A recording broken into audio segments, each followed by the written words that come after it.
ಒಂದು exchange bike ಸ್ವಲ್ಪ ಇದು ಟ್ರ್ಯಾಂಫ್ ಸ್ಪೀಡ್ 400 ಬಿಡುವ ಅಂತ. ಇದು ನನ್ನ ಚಿಕ್ಕ ಬಂದು ಬೈಕ್, ಅವರು ನನ್ನ ಎಕ್ಸ್ಪಲ್ಸ್ ಬಿಡ್ತಿದ್ದಾರೆ. ಎಕ್ಸಾಸ್ಟ್ ನೋಡಿ, ಒಳ್ಳೆ ಬೇಸ್ ಉಂಟು ಎಕ್ಸಾಸ್ಟ್.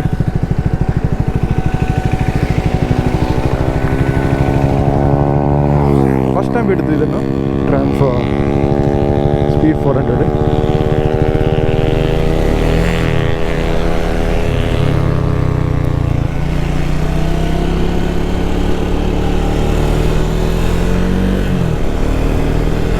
ಪವರ್ ಮಾರೆ,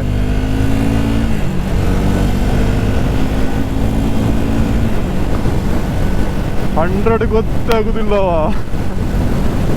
ಓ ಬೈ, ಸ್ಟಿಲ್ ನಾನು 5th ಗೇರಲ್ಲಿ ಇದ್ದೇನೆ ಇನ್ನೂ ಸಹ.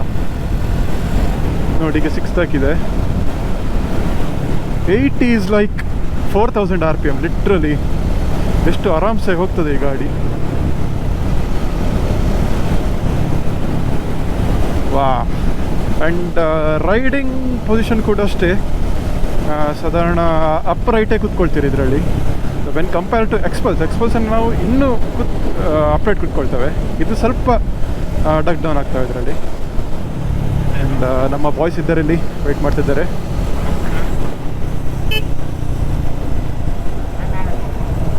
ಹೋಗುದಾ? ಹೌದು, ನೆಕ್ಸ್ಟ್ ಗೊತ್ತಿಜ್ಜೆ ಅಲ್ಪ ಒಂದೇ ಟ್ರೈ ಮಲ್ಪಗ ಅಂದು.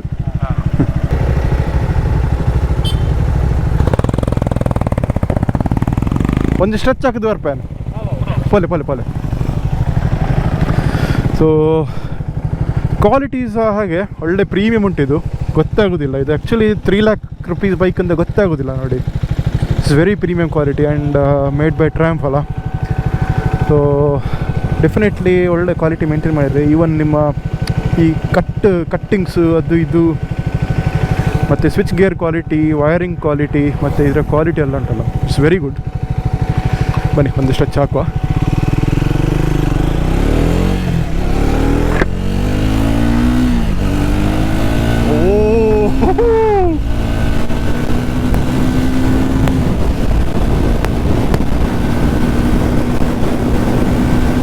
ಹೇಗೆ ಹೋಗ್ತದೆ ಮಾರೆ ನೋಡಿ. 120 ಗೊತ್ತಾಗೋದಿಲ್ಲ. 120 ಬರುವಾಗ ಸ್ವಲ್ಪ ವಿಂಡ್ ಬ್ಲಾಸ್ಟ್ ಗೊತ್ತಾಗ್ತದೆ. 120 ವರೆಗೆ ಉಂಟಲ್ಲ, ಕ್ಲೀನ್ ಹೋಗ್ತದೆ ಗಾಡಿ.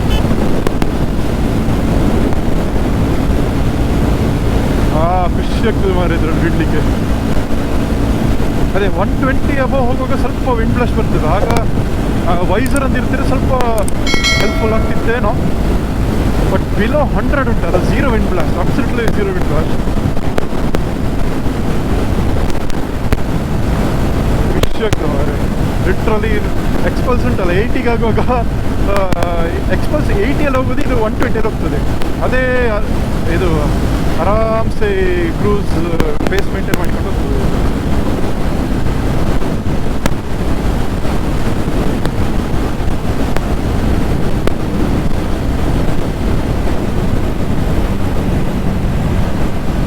ನೋಡಿ ಈ ಸ್ಪೀಡಿಗೆ ಬರುವಾಗ 100 ಫೀಲ್ ಆಗೋದಿಲ್ಲ ಇದರಲ್ಲಿ.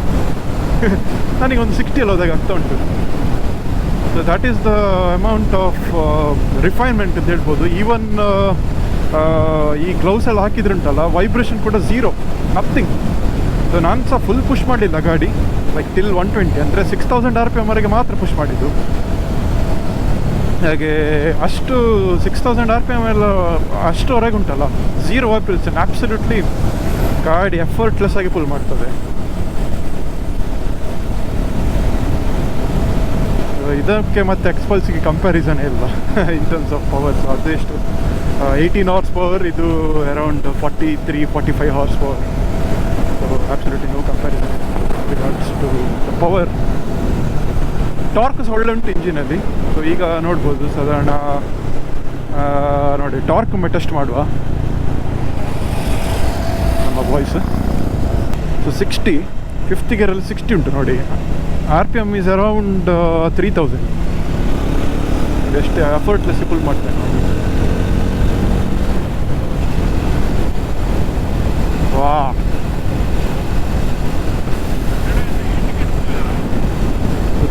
YONO something different. ನನಗೆ ಇದು ಈ ಫೀಲಿಂಗೇ ಡಿಫ್ರೆಂಟ್. ನಾನು ಯೂಶ್ವಲಿ ಅಂದರೆ ನಾನು ಬಿಡೋ ಬೈಕ್ ಎಕ್ಸ್ಪಲ್ಸ್, ನನ್ನ ಪ್ರೈಮರಿ ಬೈಕ್. ಸೊ ಅದರ ಕ್ಯಾಟಗರಿಯೇ ಬೇರೆ, ಈ ಬೈಕಿನ ಕ್ಯಾಟಗರಿಯೇ ಬೇರೆ. So that is purely 50-50 off roading oriented bike. So ಇದು it's purely for highway munching, cruising, long distance ಅಂದರೆ ಹೊಡಿಲಿಕ್ಕೆ ಅಂಥದಕ್ಕೆಲ್ಲ this is build for that. So ಇದನ್ನು ಇಟ್ಕೊಂಡು ನೀವು ಆಫ್ ರೋಡ್ ಹೋಗ್ಲಿಕ್ಕೆ ಆಗೋದಿಲ್ಲ. ಆಗ್ತದೆ, ಬಟ್ ಎಕ್ಸ್ಪಲ್ಸ್ ಮಾಡುವ ಒಂದು ಕಂಫರ್ಟ್ ಉಂಟಲ್ಲ, ಆಫ್ ರೋಡ್ ಇದ್ರಲ್ಲಿ ಆಗೋದಿಲ್ಲ. But when it comes to on road, nothing can beat this man. Recently 390 ಹೊಸತ್ತು ನಾನು ಬಿಡಲಿಲ್ಲ, ಈಗ ನ್ಯೂ ಜನ್ರೇಷನ್. ಬಟ್ 390 PS3 ಬಿಟ್ಟಿದ್ದೇನೆ ನಾನು. ಸೊ ಅದೇ ಲೆವೆಲ್ನ ಪವರ್ ಉಂಟು ಇದರಲ್ಲಿ. Even though it's BS6 engine, same amount of power ಅದರಲ್ಲಿ ಅದೇ ಫೀಲ್ ಆಗ್ತಾ ಉಂಟು ನನಗೆ. Just it's way too refined. ಖುಷಿ ಆಯಿತು ಬಿಡುವಾಗ. ಐ ಥಿಂಕ್ ಈ ಸ್ಪೀಡ್ ಒಂದು 100, 80, 90, 100 ಈ ಸ್ಪೀಡಲ್ಲಿ ಹೋದರೆ ಮೈಲೇಜ್ ಕೂಡ ಒಳ್ಳೆ ಸಿಕ್ಕಿತ್ತು. ಒಂದು 30 ವರೆಗೆಲ್ಲ ಸಿಕ್ಕಿತ್ತು. 25 to 30 ಆರಾಮ್ಸೆ ಸಿಕ್ಕಿತ್ತು ಮೈಲೇಜ್. ನೋಡಿ ಲಿಟ್ರಲಿ ಈ ಒಂದು 90-100 ಸ್ಪೀಡಲ್ಲಿ absolutely no wind blast. And even ಇದರ ಬ್ರೇಕಿಂಗ್ ಕೂಡ ಅಷ್ಟೇ ಭಾರಿ ಒಳ್ಳೆ ಉಂಟು. Brake pads, the quality of brake pad ಇದಾದರೂ ಸಿಂಥರ್ಡ್ ಇದಿರಬೇಕು. ಬ್ರೇಕ್ ಪ್ಯಾಡ್ ಮತ್ತು ಬ್ರೇಕ್ ಪ್ಯಾಡ್ ಎಲ್ಲ. ಈವನ್ ಇದರ ಬ್ರೇಕ್ ಲೈನರ್ಸ್ ಕೂಡ ಎಲ್ಲ ಒಳ್ಳೆ ಪ್ರೀಮಿಯಂ ಕ್ವಾಲಿಟಿ. ಬ್ರೇಕ್ ಲಿಕ್ವಿಡ್ ಇದೆಲ್ಲ ಅಬ್ಸಲ್ಯೂಟ್ಲಿ ಒಳ್ಳೆ ಪರ್ಫಾರ್ಮೆನ್ಸ್. ಲಾಸ್ಟ್ ಟೈಮ್ ನಾನು ಹೋಗುವಾಗ CB350 ಹೈನೆಸ್ ಬಿಟ್ಟಿದ್ದೆ, ಅದು ಸಹ ಒಳ್ಳೆ ಬೈಕ್. ಅದು ಮತ್ತು ಇದಕ್ಕೆ ಸ್ವಲ್ಪ ಡಿಫ್ರೆಂಟ್ ಕ್ಯಾರೆಕ್ಟರಿಸ್ಟಿಕ್ಸ್ ಡಿಫ್ರೆಂಟ್. ಅದು it's more like relaxed bike CB350 highness. ಇದು ಎಲ್ಲ ಆಲ್ ಇನ್ ಒನ್. ಇದು ನಿಮಗೆ ಪವರ್ ಬೇಕಿದ್ರೆ ಪವರ್ ಉಂಟು, ರಿಲ್ಯಾಕ್ಸ್ ಆಗಿ ಕ್ರೂಸ್ ಮಾಡಲಿಕ್ಕೆ ಅದು ಸಹ ಮಾಡ್ಬೋದು. ಮತ್ತು ಸ್ವಲ್ಪ ಕಾರ್ನರಿಂಗ್ ಮಾಡಬೇಕು, ಸ್ವಲ್ಪ ಅಗ್ರೆಸಿವ್ ಇದು ಮಾಡಬೇಕು ಅಂತಂದರೆ ಅದು ಸಹ ಮಾಡ್ಬೋದು. It's kind of all in one bike. ಎಲ್ಲ it does the job, allrounder bike ಅಂತ ಹೇಳ್ಬೋದು. ಪವರ್ಸ್ ಉಂಟು, ಬೇಕಾದಷ್ಟು ಪವರ್ ಉಂಟು. ಈಗ ಸಡನ್ ಓವರ್ಟೇಕ್ ಮಾಡಬೇಕು ಅಂತ ಹೇಳಿದರೆ it has ample amount of powers. Okay, ಸ್ವಲ್ಪ ರೋಡ್ ಅಂಡುಲೇಷನ್ ಇತ್ತು. ಸೊ ಇಲ್ಲಿ ಸಸ್ಪೆನ್ಷನ್ ಕೂಡ ಈಗ ಸ್ವಲ್ಪ ಟೆಸ್ಟ್ ಆಗ್ತಾ ಉಂಟು. Definitely when compare to Xpulse, no comparison suspension. ಅದು ಮತ್ತು ಇದು ಅದು extreme level of soft suspension Xpulse ಇದು. So this is not too stiff, not too soft, ಮಿಡ್ಲಲ್ಲಿ ಉಂಟು. ಎಷ್ಟು ಬೇಕಷ್ಟೇ ಉಂಟು. ಕಂಫರ್ಟ್ಸ್ ಉಂಟು, ಸ್ಟಿಫ್ನೆಸ್ ಕೂಡ ಉಂಟು. So in that way it's kind of a balanced bike ಅಂತ ಹೇಳ್ಬೋದು. ಒಂದು ಅಡ್ವಾಂಟೇಜ್ ಅಂತ ಹೇಳಿದರೆ CB350 ಹೈನೆಸ್ ಮತ್ತು ಸ್ಪೀಡ್ 400. CB350 ಅದರದ್ದು power is around 19-20 horse power. So ಅದರದ್ದು ಸ್ಪೀಡ್, ಮ್ಯಾಕ್ಸ್ ಸ್ಪೀಡ್ ಕೂಡ ಅಷ್ಟೇ 100-110 ಅಷ್ಟಾಗೋದು ಮ್ಯಾಕ್ಸ್ ಔಟ್ ಆಗ್ತದೆ ಇಂಜಿನ್. ಸೊ ಇದಾಗಲ್ಲ. ಇದು 110 ನಂತರ ಸಹ ಇದಕ್ಕೆ ಪವರ್ ಉಂಟು. ಐ ಥಿಂಕ್ ನನ್ನ ಪ್ರಕಾರ 150 160 ಏನೋ ಟಾಪ್ ಸ್ಪೀಡ್ ಇದ್ರದ್ದು. ಬಟ್ ಅಷ್ಟು ಸ್ಪೀಡ್ ಹೋಗೋದು ರೆಕಮೆಂಡ್ ಮಾಡೋದಿಲ್ಲ ಯಾರು ಸಹ. ಬಟ್ ಅರೌಂಡ್ 100-120 ಅಲ್ಲಲ್ಲಿ ಹೋಗಲಿಕ್ಕೆ ಒಳ್ಳೆ ಬೈಕ್ ಇದೆ ನೋಡಿ. ಅಷ್ಟು ಬೇಗ ಗೇರ್ ಶಿಫ್ಟ್ ಕೂಡ ಕೇಳ್ತಾ ಇಲ್ಲ. ಈಗ ಅರೌಂಡ್ 2500-3000 RPM ಬಂತಲ್ಲಿ 6th ಗೇರಲ್ಲಿದ್ದೀನಿ ಇನ್ನೂ ಸಹ. And the bike pulls effortlessly. ಮುಂಚಿನ ಬೈಕ್ಸ್ ಆಗ್ತಿರಲ್ಲ ಅಂದರೆ ಈಗ ಹಳೇ ಡ್ಯೂಕ್ 200, ಡ್ಯೂಕ್ 390 ಅದಕ್ಕೆಲ್ಲ ಆಗಾಗ ಫ್ರೀಕ್ವೆಂಟ್ ಡೌನ್ ಶಿಫ್ಟ್ ಕೇಳ್ತದೆ. ಬಟ್ ಇದು ಹಾಗಲ್ಲ, ಒಂದೇ ಗೇರಲ್ಲಿ ಕ್ರೂಸ್ ಮಾಡಿಕೊಂಡು ಹೋಗ್ತದೆ ಎಲ್ಲ IBW ಬರುವರು. Very versatile motor cycle. So speed 400 actually manufacture ಮಾಡೋದು ಬಜಾಜ್ ಅವರು ಇಂಡಿಯಾದಲ್ಲಿ. ಬಜಾಜ್ ಅವರೊಟ್ಟಿಗೆ ಟ್ರಾಂಪ್ ಅವರು ಕೊಲಾಬ್ರೇಟ್ ಮಾಡಿ 2 ಬೈಕ್ ತಂದಿದ್ದಾರೆ, ಸ್ಪೀಡ್ 400 ಮತ್ತು ಸ್ಕ್ರಾಂಬ್ಲರ್ 400. This is the speed 400. ಸ್ಕ್ರಾಂಬ್ಲರ್ 400 ಅಂತ ಹೇಳಿದ್ರೆ ಸ್ವಲ್ಪ of road oriented bike. Of road ಅಂದರೆ ಒಂಥರ 50 ಎಕ್ಸ್ಪಲ್ಸ್ ಆಗಲ್ವ, ಒಂದು kind of 30% of road, 70% on road bike ಇದ್ದಾಗೆ. ಆ ಬೈಕಲ್ಲಿ ಎಂಥ ಕಥೆ ಅಂತ ಹೇಳಿದರೆ ಅದರದ್ದು ಸಸ್ಪೆನ್ಷನ್ ಟ್ರಾವೆಲ್ ಸ್ವಲ್ಪ ಜಾಸ್ತಿ ಇದರಿಂದ, ಆ್ಯಂಡ್ ಸೀಟ್ ಹೈಟ್ ಕೂಡ ಜಾಸ್ತಿ. ಆ್ಯಂಡ್ ಮೋಸ್ಟ್ ಇಂಪಾರ್ಟೆಂಟ್ ಇಂಜಿನ್ನ ಟ್ಯೂನಿಂಗ್ ಕೂಡ ಚೇಂಜ್ ಉಂಟು. ಅದ್ರದ್ದು ಎಕ್ಸಾಕ್ಟ್ ನಾನು ಗೊತ್ತಿಲ್ಲ, ಯಾಕಂದರೆ ಆಗ ಬೈಕ್ ನಾನು ಬಿಡಲಿಲ್ಲ. ಸೊ ನನ್ನ ಪಾಯಿಂಟ್ ಆಫ್ ರೆಫರೆನ್ಸ್ ಇರೋದು old Duke 390 first generation. And ನೋಡಿ ಕಾರ್ನರಿಗೆ ಕೂಡ ಆರಾಮ್ಸೆ ಮಾಡ್ತದೆ, ಎಂಥ ಸಮಸ್ಯೆ ನಿಂತಿರ್ತದೆ. ಸೊ ಇಂಥ ಬೈಕ್ಗಳನ್ನೆಲ್ಲ ಬಿಡುವಾಗ ನನ್ನ this is kind of next segment bike. ನೋಡಿ ನಮ್ಮದೇ ಬೈಕೆಲ್ಲ 100 to 200 ಆ ಸಿ ಸಿಯಲ್ಲಿರುತ್ತೆ. ಸೊ ಇದು next segment 300-400 C C segment. So ಇಂಥ ಬೈಕ್ಸ್ ಬಿಡಾಗೆಲ್ಲ ಒಮ್ಮೆ ಖುಷಿ ಆಗ್ತದೆ ನೋಡಿ. ಆ ಪವರ್ ಸರ್ಜ್ ಉಂಟು ನೋಡಿ. ಹೇಳಿದ್ದು ನೋಡಿ, ಹೇಳೋ ಸ್ಟೈಲ್ ನೋಡಿ, 80 to 100 ಎಷ್ಟು ಸ್ಪೀಡ್ ಬಂತು ನೋಡಿ. ಅದು ಬೇರೆ 6th ಗೇರಲ್ಲಿ. ಸೊ ಆ ಪವರ್ ಸರ್ಜ್ ನೋಡುವಾಗೆಲ್ಲ ಒಮ್ಮೆ ಖುಷಿ ಆಗ್ತದೆ. ಒಮ್ಮೆ ಆ ಪವರ್ ಫೀಲ್ ಆಗುವಾಗುಂಟಲ್ಲ, ಓ ನನಗೊಂದು ಬೇಕು ಮಾರ ಅಂತ ಆಗ್ತದೆ. ಸೊ ಡೆಫಿನೆಟ್ಲಿ ಈಗ ವಾಪಸ್ ನನಗೆ ಆ ಒಂದು ಟ್ರಿಗರ್ ಆಗ್ತಾ ಉಂಟು, I need more power in Xpulse ಅಂತ. ಸೊ ಲೆಟ್ಸ್ ಸಿ, ಹೀರೋದವ್ರು ಏನಾದ್ರು ಒಂದು ಪ್ಲ್ಯಾನ್ ಮಾಡ್ತಾರಾ ಎಕ್ಸ್ಪಲ್ಸಲ್ಲಿ ಏನಾದರೂ. ಅದೇ 210 ಅನ್ವೀಲ್ ಮಾಡಿದ್ದಾರೆ, ಬಟ್ ಅದರ ಇಂಥ ಕತೆ ಗೊತ್ತಿಲ್ಲ. ಬಟ್ IBW ಏನಾದರೂ ಉಂಟಾ ನೋಡು ಹೀರೋದವ್ರದ್ದು. But definitely after riding this kind of bikes feel like need some more power ಅಂತ. ಅದರ ನೀಡ್ ಆ ಒಂದು ಹೈ ಪವರ್ ಇದೊಂದು ಫೀಲ್ ಸಿಕ್ಕಿದ್ರುಂಟಲ್ಲ, ಮತ್ತು ನಿಮಗೆ ಆ ಲೋ ಪವರ್ ಬಿಡಲಿಕ್ಕೆ ಆಗೋದಿಲ್ಲ. ಆ್ಯಂಡ್ ಇದರ ಇನ್ಸ್ಟ್ರೂಮೆಂಟ್ ಕ್ಲಸ್ಟರ್ ನೋಡಿದರೆ ಇದರದ್ದು ಸ್ಪೀಡೋಮೀಟ್ರ್ ಅನಲಾಗ್ ದೊಡ್ಡದು, ಆ್ಯಂಡ್ ಟ್ಯಾಕೋಮೀಟ್ರ್ ಉಳ್ಸೋದೆಲ್ಲ ಪಿಟ್ಟಗಳಿರ್ತವೆ. ಟ್ಯಾಕೋಮೀಟ್ರು, ಗಿಯರ್ ಶಿಫ್ಟ್, ಕಿಲೋಮೀಟ್ರ್, ಓಡೋಮೀಟ್ರು ಅದೆಲ್ಲ ಸಣ್ಣ ಒಂದು LED ಕೊಟ್ಟಿದ್ದಾರೆ.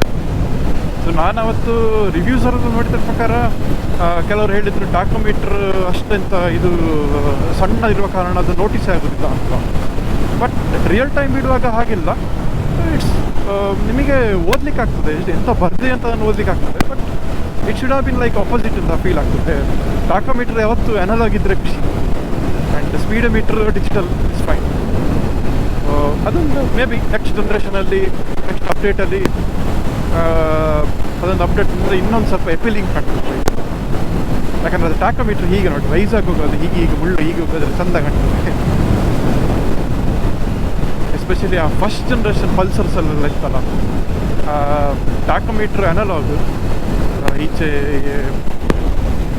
ಸ್ಪೀಡೋಮೀಟ್ರ್ ಡಿಜಿಟಲ್, ಆ ಕಾಂಬಿನೇಷನ್ ನನಗೆ ಖುಷಿ ಆಗುತ್ತೆ. ಹೊಡಿವಾ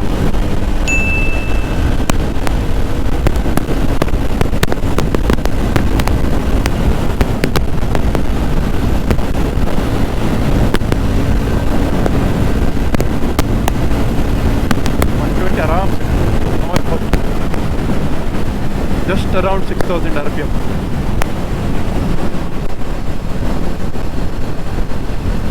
ಓ ನೆನಪುಂಟು, ಇಲ್ಲಿ ನಾವು ಸ್ಟೇ ಆಗಿದ್ದೇವಲ್ಲ.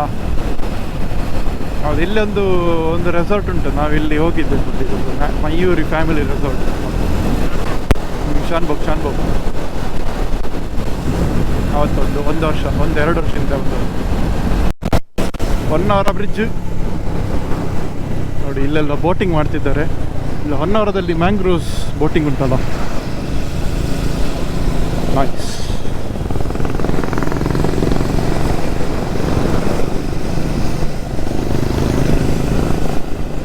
ಗಂಟೆ 1:07 ಆಯಿತು ಇಲ್ಲೇ. ಲಾಸ್ಟ್ ಟೈಮ್ ನಾವು ಹೊನ್ನಾವರ 10:30 ಗಂಟೆಗೆ ಇಲ್ಲಿ ಬಂದು ರೀಚ್ ಆಗಿ